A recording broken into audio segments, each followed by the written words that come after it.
The massive alien ship hung in Earth's orbit like a dark cloud blocking the stars. On its bridge, Admiral Rex of the Meridian Empire stood tall, his four eyes narrowing as he studied the blue planet below. After conquering 15 different species across the galaxy, he expected this conquest to be just as simple as the others.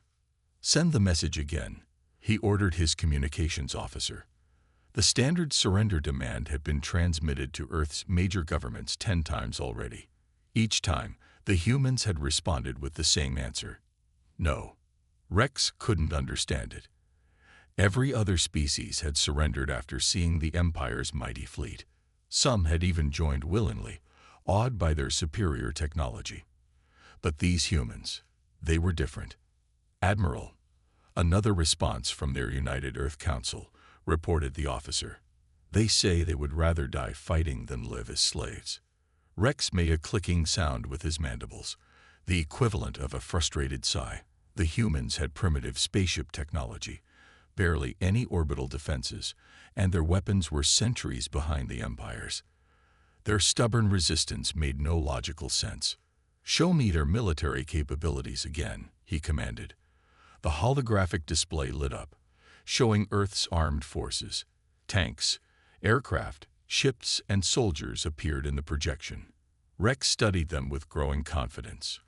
Their most advanced fighter jets couldn't even reach space. Their strongest bombs wouldn't scratch his fleet's shields. "Sir," his strategic advisor stepped forward, "there's something unusual in the data. These humans, they've been fighting each other for thousands of years.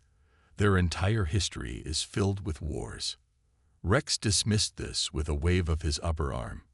"Fighting each other with primitive weapons means nothing. They've never faced anything like us." The advisor tried again.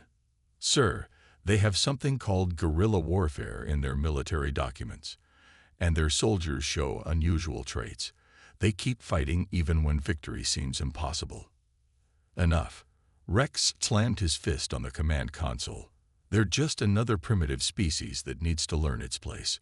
Prepare the invasion fleet. We'll follow standard conquest protocol." In the next few hours, smaller ships began deploying from the main fleet. Each one carried hundreds of Imperial troops, the finest warriors in the galaxy. Their black armor could stop any human bullet, their energy weapons could vaporize any human tank, and their battle computers could calculate 1,000 strategies per second. Down on Earth, in a military command center deep underground, General Tom watched the alien ships on radar. Unlike many others, he wasn't afraid. 40 years of military service had taught him one thing. Warfare wasn't about who had the better weapons. It was about who was willing to fight harder and longer. "They think they'll just land and we'll roll over," he told his staff. "But they don't know humans. We've spent our entire history fighting. It's in our blood." The general looked at the map showing the likely alien landing zones. His forces were already in position, waiting. The aliens would learn the hard way that conquering space was very different from conquering ground. "Send the order to all commands," he said. "Operation Hornet's Nest is now active." Back on the Imperial flagship, Rex watched with satisfaction as his invasion force descended toward Earth. He had already composed the victory message he would send to the Empire's capital. This would be his easiest conquest yet. "Sir," his advisor interrupted one last time, "I found something else about humans. They have a saying, 'War is hell.'" Rex didn't understand the phrase. His translation computer said hell was some kind of human mythological place of punishment and suffering. How strange that they would compare war to such a place. Soon, they would learn what real war looked like. But as his ships entered Earth's atmosphere, Rex had no way of knowing that he was about to find out exactly what humans meant by that phrase. The Meridian Empire was about to learn why every invasion force in Earth's history had discovered one simple truth: you can occupy the skies, but controlling the ground was a completely different kind of fight. The first shots of the war lit up Earth's sky like artificial stars. Imperial warships, each the size of a small city, unleashed energy beams that cut through Earth's orbital defense stations. The space around Earth became a graveyard of human satellites and defensive platforms. General Tom watched from his underground command center as humanity's first line of defense crumbled. But there was a slight smile on his weathered face. "Let them think they've won the space battle," he muttered to his officers. "The real fight hasn't even started." Above Earth, Admiral Rex celebrated each falling defense station. His fleet moved with perfect precision, their formation like a deadly dance in space. Earth's few space-capable fighters launched desperate attacks, only to be swatted away by the Imperial ship's energy shields. "See," Rex boasted to his bridge crew. "Their best weapons can't even scratch our shields. This will be over by tomorrow." His 4 eyes gleamed with pride as another human satellite exploded. But on one of the smaller Imperial ships, Captain Max, a veteran of 3 planetary conquests, noticed something odd. He watched the tactical display showing the movements of Earth's forces. Unlike other species they'd conquered, the humans weren't trying to protect their space assets. Instead, they were focusing all their efforts on moving things on the ground. "Sir," Max called Rex on the command channel, "the humans are behaving strangely. They're moving massive amounts of ground forces and supplies. It's like they expected to lose the space battle." Rex dismissed the concern. "Of course they expected to lose. Our technology is superior in every way. Once we control orbit, we control the planet." But Max wasn't convinced. 20 years of military service had taught him to trust his instincts. "Admiral, I recommend we do more reconnaissance before landing troops. These humans, something's not right about their behavior." "Your concern is noted, Captain," Rex replied coldly. "But we will follow standard conquest protocol. Prepare your landing ships."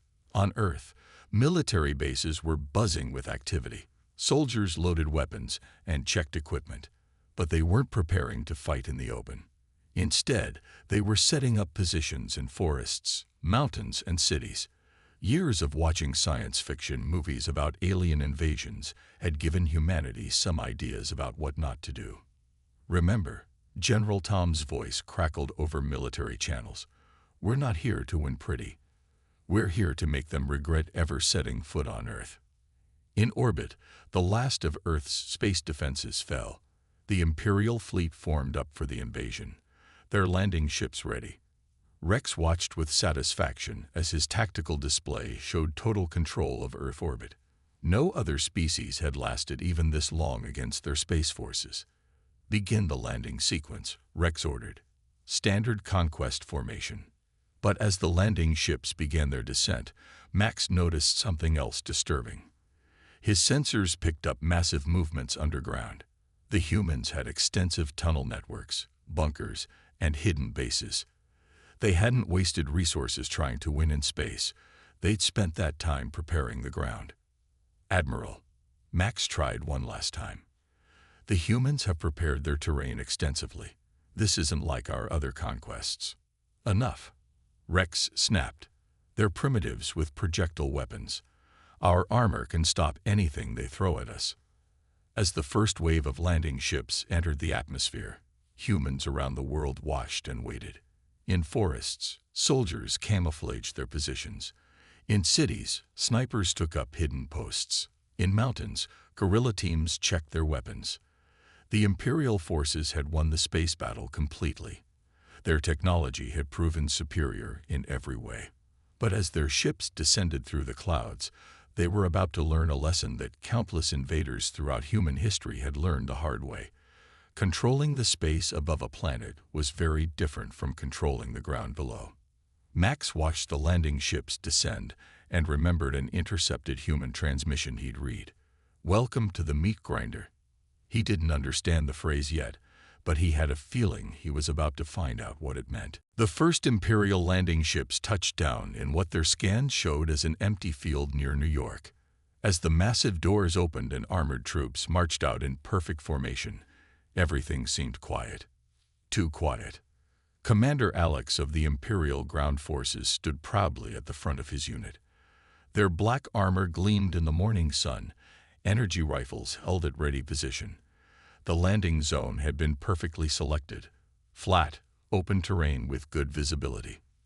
"Forward march," he ordered. 300 of the Empire's finest warriors moved as one, their heavy boots leaving deep prints in the Earth's soil. Their helmet sensors showed no immediate threats.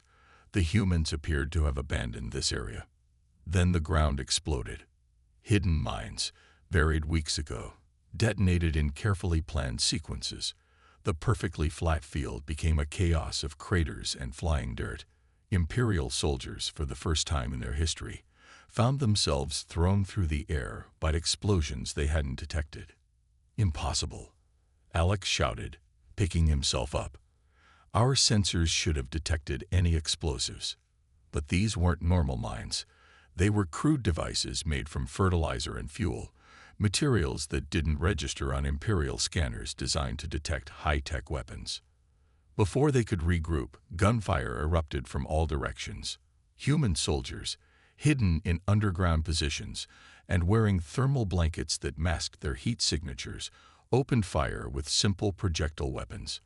While the bullets couldn't penetrate Imperial armor, the sheer volume of fire kept the aliens pinned down in the crater-filled field. "Return fire," Alex ordered. His troops fired their energy weapons at the flashes of gunfire, but the humans had already changed positions, moving through hidden tunnels beneath the battlefield. Similar scenes played out at landing zones across the planet. In the Amazon, Imperial troops found themselves sinking in carefully prepared quicksand pits. In the Russian steppes, their advanced sensors were blinded by simple smoke from burning hay bales. In the Rocky Mountains, avalanches triggered by planted charges buried entire Imperial units. Back at the New York landing zone, Alex tried to organize a defensive position. "Call for air support," he commanded.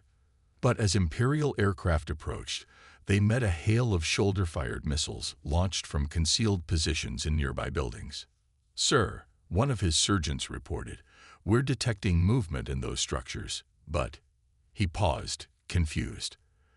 "The signals keep disappearing and reappearing in different places." What the Imperial forces didn't understand was that humans had prepared their battlefields for months. Networks of tunnels, hidden passages, and pre-planned escape routes allowed defenders to seem like ghosts, striking and vanishing before the aliens could respond. On his command ship, Admiral Rex watched in growing horror as reports flooded in from landing zones worldwide. His perfect invasion was falling apart in the first hour. "How?" he demanded. "How are they doing this with such primitive technology?" Captain Max, monitoring the ground battle, finally understood what the humans had done. "Sir, they're not trying to match our technology," he explained. "They're using the environment itself as a weapon. Every piece of terrain is a trap." In his underground command center, General Tom received reports from the landing zones with grim satisfaction. "Now they learn why you don't fight humans on their own ground," he said. "We've had thousands of years to perfect the art of making invaders regret their choices." As the first day of ground combat drew to a close, Imperial forces found themselves in a situation they'd never experienced. They held only their landing zones, and even those were under constant attack. Their superior technology, designed for open combat against conventional forces, proved less effective against an enemy that refused to fight by their rules. Commander Alex, his perfect formation now scattered and hiding in craters, watched the sun set on their first day on Earth. His armor was covered in mud. His unit had taken casualties from weapons that shouldn't have been threats, and he could still hear the occasional crack of sniper fire keeping his troops pinned down. "What kind of warfare is this?" he asked nobody in particular, while in the distance, more explosions marked the beginning of another human attack. The Amazon rainforest rang with the sounds of alien curses as another Imperial soldier sank waist-deep into the thick mud.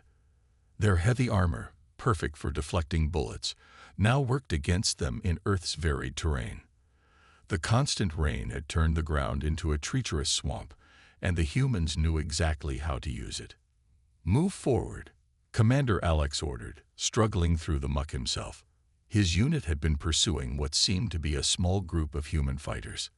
But every time they got close, The humans disappeared into the thick vegetation, only to strike again from another direction. Suddenly, a sound like angry insects filled the air. Darts, tipped with a simple sedative that the Imperial medical scanners hadn't been programmed to detect, struck several soldiers in the gaps of their armor joints. The affected troops slumped into the mud, their high-tech armor now becoming their prison. How do they keep doing this? Alex shouted in frustration. His remaining soldiers fired energy weapons into the canopy, but hit nothing. The humans had already moved, leaving only muddy footprints that led in multiple directions. In another part of the world, an Imperial unit struggled through a sandstorm in the Sahara Desert. Their advanced navigation systems, confused by the simple technique of humans scattering metal fragments in the sand, led them in circles. The sand worked its way into their armored joints, causing systems to fail one by one. "Sir," a desperate message reached Admiral Rex in orbit. "The humans, they just keep going. We're exhausted, but they seem adapted to these conditions. They fight in heat that burns our cooling systems and cold that freezes our hydraulics." Rex couldn't believe what he was hearing.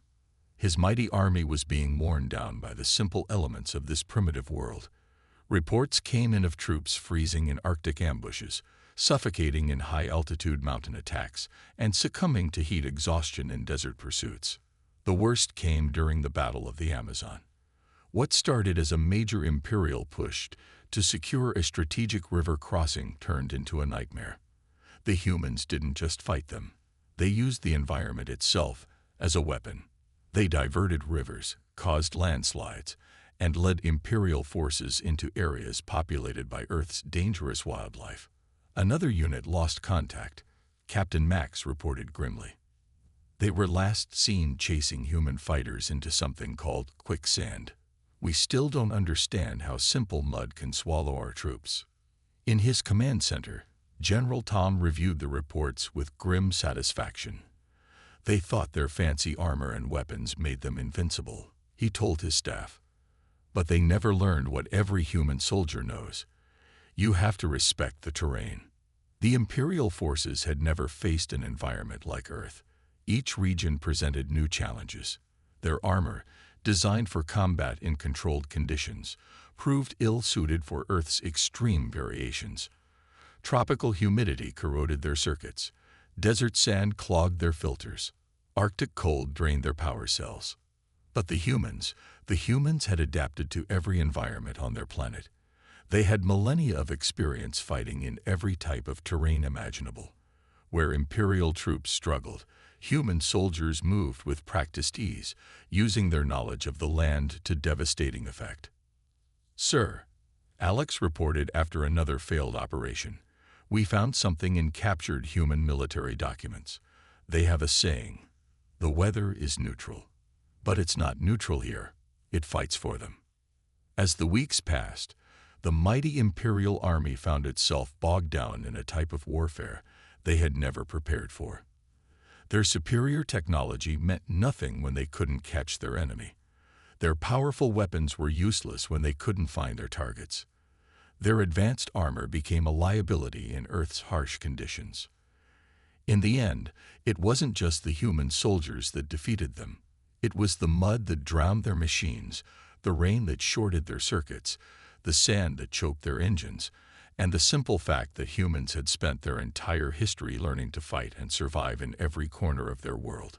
The Empire was learning the hard way that on Earth, nature itself was an enemy they couldn't conquer. The Imperial attack force stood at the outskirts of Chicago, their energy weapons pointed at the seemingly empty buildings.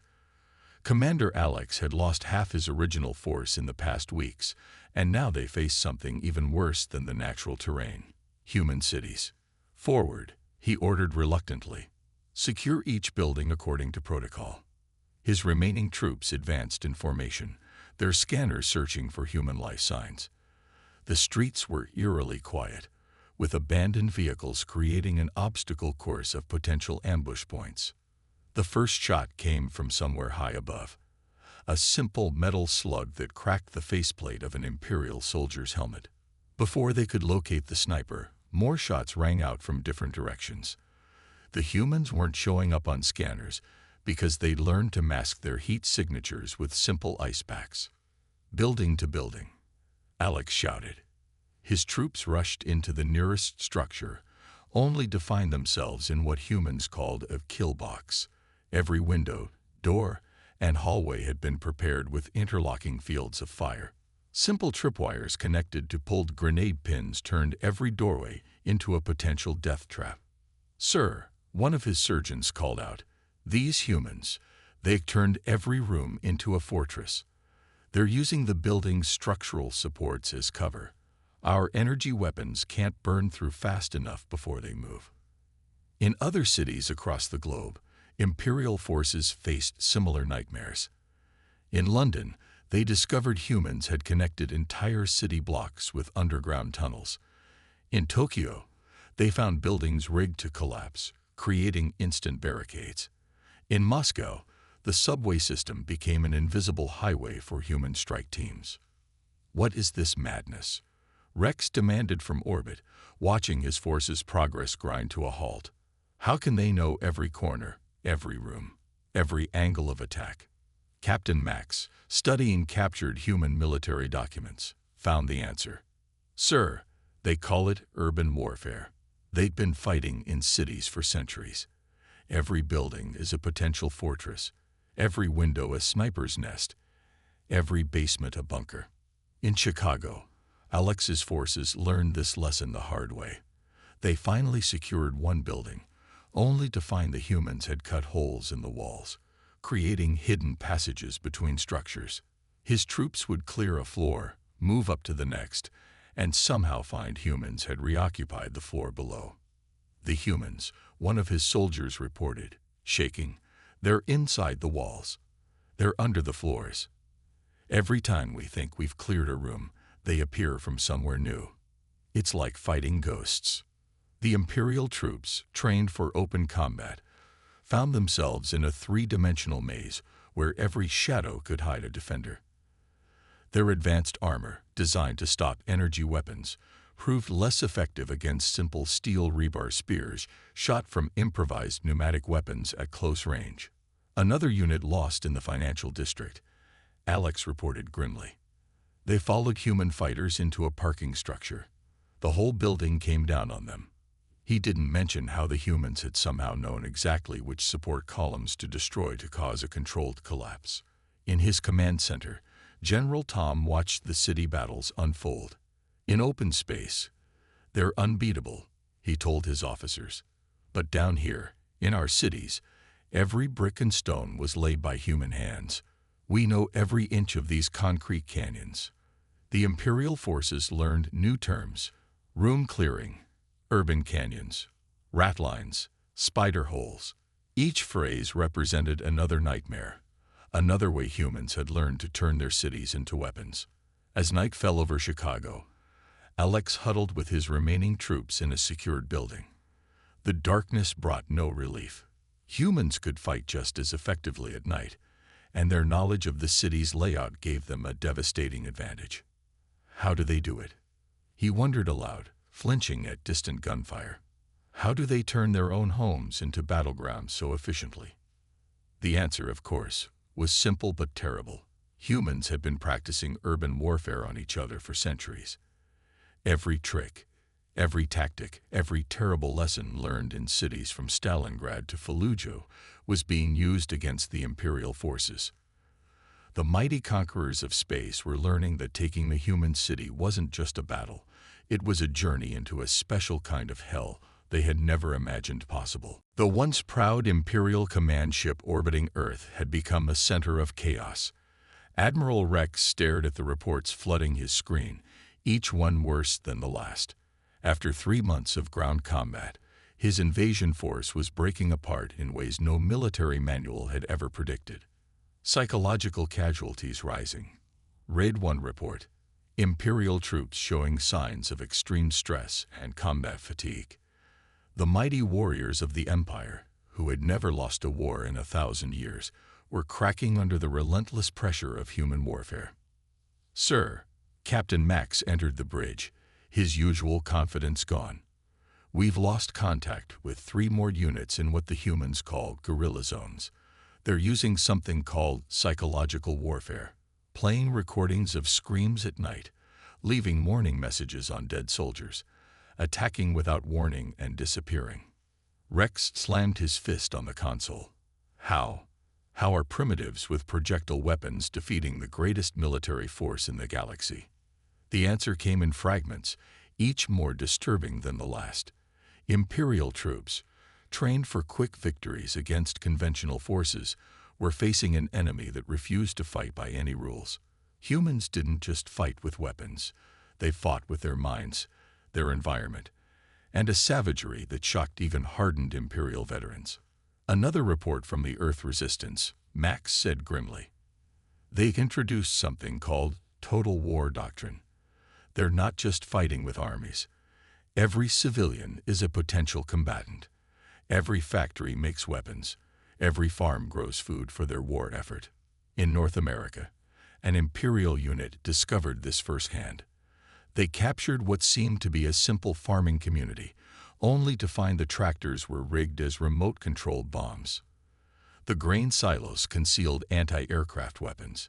Even the children served as lookouts for the resistance. "Sir," a shaking Imperial soldier reported from Europe, "the humans, they don't stop. We destroy their tanks. They fight with cars. We destroy their cars. They fight on foot.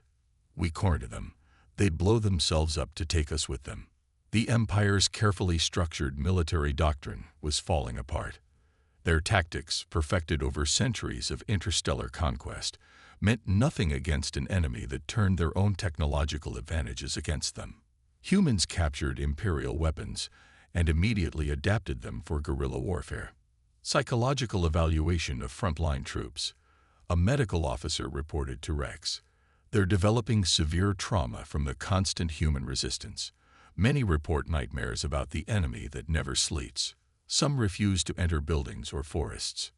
Others jump at shadows. In his underground command center, General Tom received reports of the Imperial forces' deteriorating condition with grim satisfaction. Now they understand, he told his staff.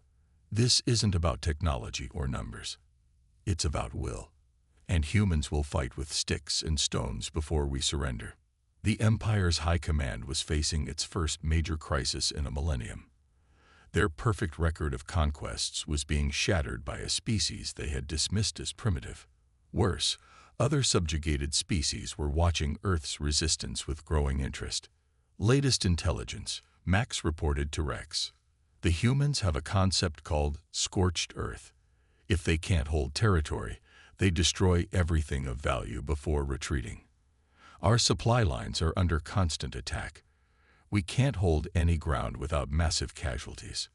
Rex looked out at Earth from his orbital viewport, the blue planet now seeming more like a graveyard for Imperial ambitions.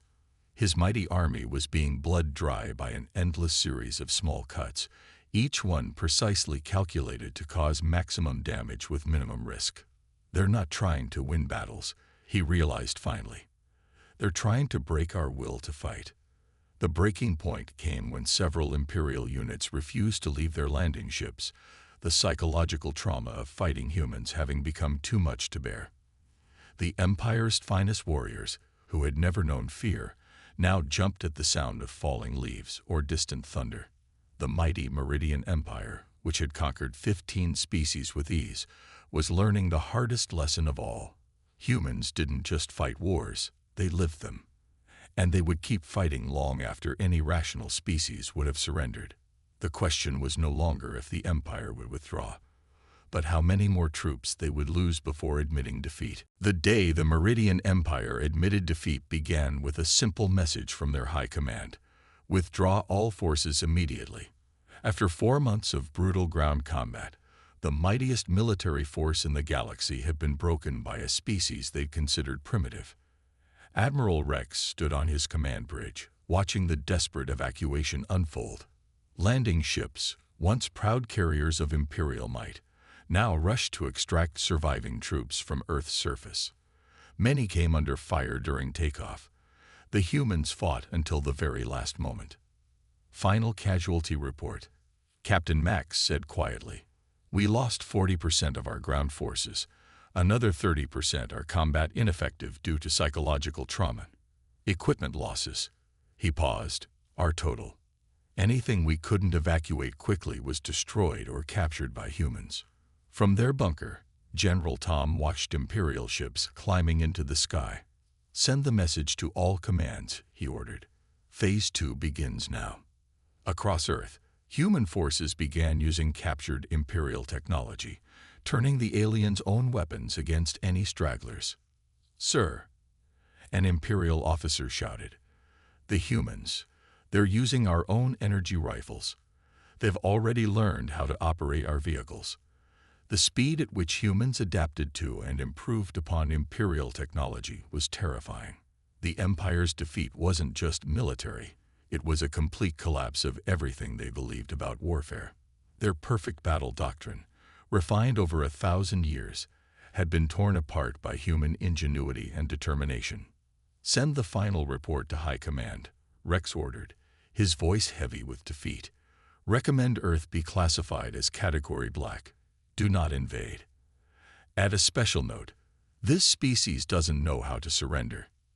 In the weeks that followed, the Empire's military academies scrambled to understand what had happened.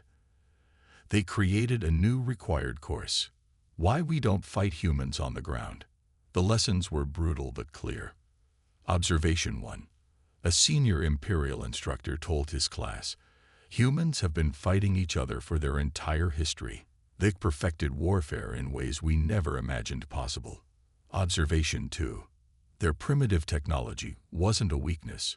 It was a strength.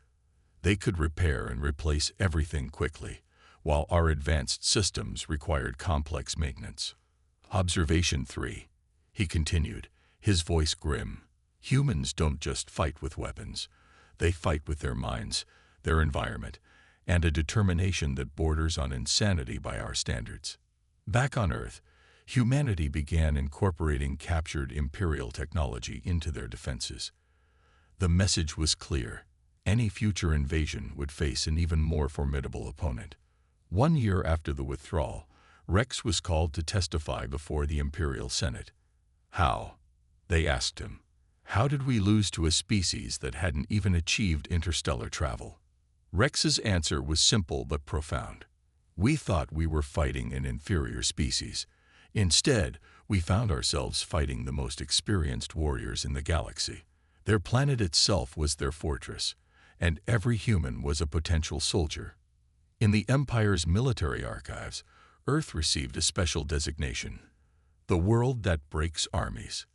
The report included warnings about human characteristics that made them uniquely dangerous: their ability to adapt, their endless creativity in combat, and their absolute refusal to accept defeat. General Tom, now heading Earth's new Combined Defense Force, received an unexpected message from the retreating Empire. It was brief but respectful. "You have earned your freedom. We will not return." But humanity wasn't satisfied with just defending Earth. Using reverse-engineered Imperial technology, they began preparing for space expansion. The Empire had inadvertently created exactly what they'd feared most: a species of proven warriors with access to advanced technology. Final entry in the Imperial Military Manual, Max read from his new position as a military instructor regarding Earth and humans. "Don't fight them on the ground. Don't fight them at all. Let them be." The greatest empire in the galaxy had learned a lesson that would echo through the centuries. Sometimes the most dangerous opponents aren't the ones with the most advanced weapons, but those who have spent their entire history learning the art of war, one brutal lesson at a time. Earth was left alone after that, but the story of how a primitive species defeated the mighty Meridian Empire became a warning to any civilization thinking about ground invasion. Beware the humans. They've been practicing for this their entire existence.